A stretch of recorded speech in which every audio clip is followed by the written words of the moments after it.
The following program is intended to inform its viewers of pending events and should not be misconstrued as an incitement to perform acts of violence. KOTT News are advocates for peace and encourage the citizens to live in harmony. Hello, Eternum, and welcome to KOTT News, Eternum's #1 source for news. And this is the War Report.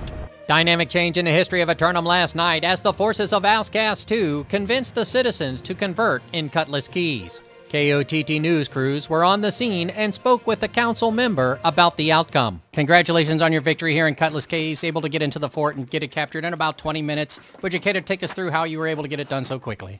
Yeah, I think the main difference was Panda. As much as we miss him, he's gone, but he did a wonderful job. He role-played as a thief.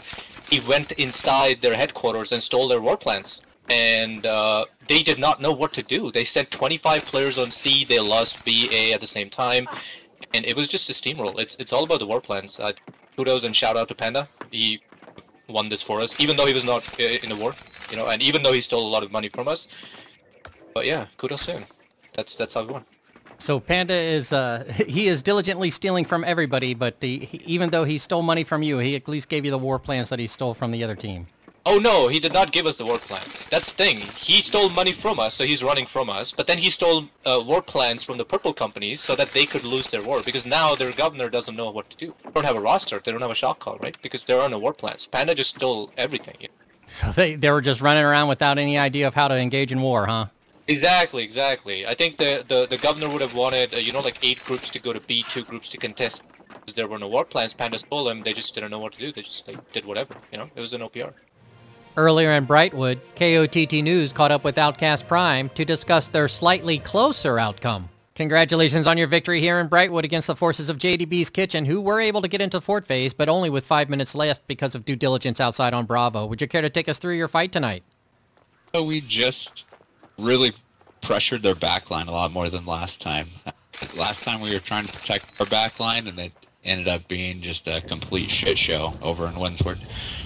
We said, F that, this time we're pushing in their backline, even if we have to die to do it. And yeah, we kind of kept them all scattered all war, which worked really well. Yeah, I understand. Even though you're on defense, you have to be aggressively defensive. So I totally get what you mean. Was there anybody who stood out in their performance tonight? I think Heater with his 12 deaths and me also with my 12 deaths. We got farmed a little bit. We did our job, soldiering. Right on, my friend. Well, thanks for stopping to talk to me. Is there anything else you might like to say to the citizens of Eternum? Do you have a channel or a Twitch stream that somebody might tune into? I have a Twitch stream, but I rarely stream. But just my name? Oh, well, without the 2s. Brian Battis. And yeah, I usually stream most of the wars. As the final bell sounded the conclusion of the heavyweight championship bout, KOTT News were in the ring to speak with the champs about their performance. I wanted to congratulate you on your victory here tonight, retaining your heavyweight championship title belt. How does it feel? You know, business as usual. Had a wasted 30 minutes. Oh, I'm sorry you felt that way. It was rather in fight. I enjoyed watching the fight. I saw that you held them on Charlie for about 20 minutes outside. Would you care to take us through what you thought it was like? I mean, it was just any other.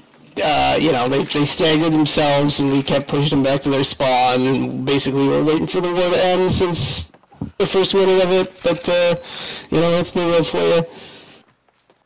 Oh, okay. Well, I guess you're advising them to regroup more often before coming back out of the assault camp, but is there anybody on your squad that might have stood out in their performance?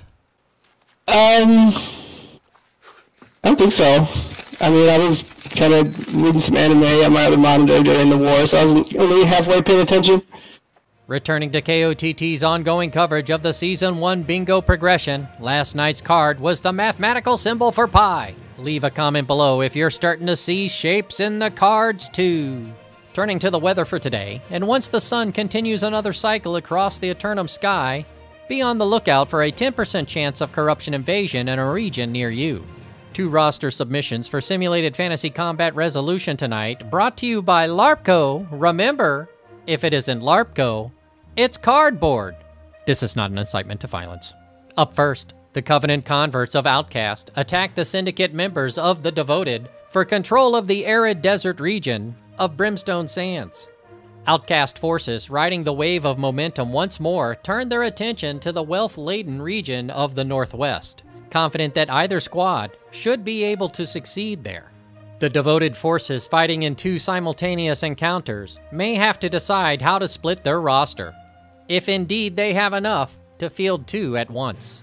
Then, the Syndicate members of the Devoted assault the Marauders of Stam Out Z for control of the medicinal hot springs and resort destination of Ebon Scale. The devoted members of the Syndicate will have a decision to make regarding where to send their forces, but if they prefer to test their offense, then their decision is pretty clear.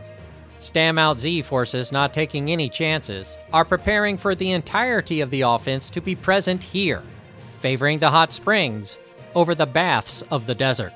Be sure to tune in for complete coverage and reactions from the citizens tonight at 11. Until then, this has been War Correspondent, Advocate for Peace, JChalant, KOTT News.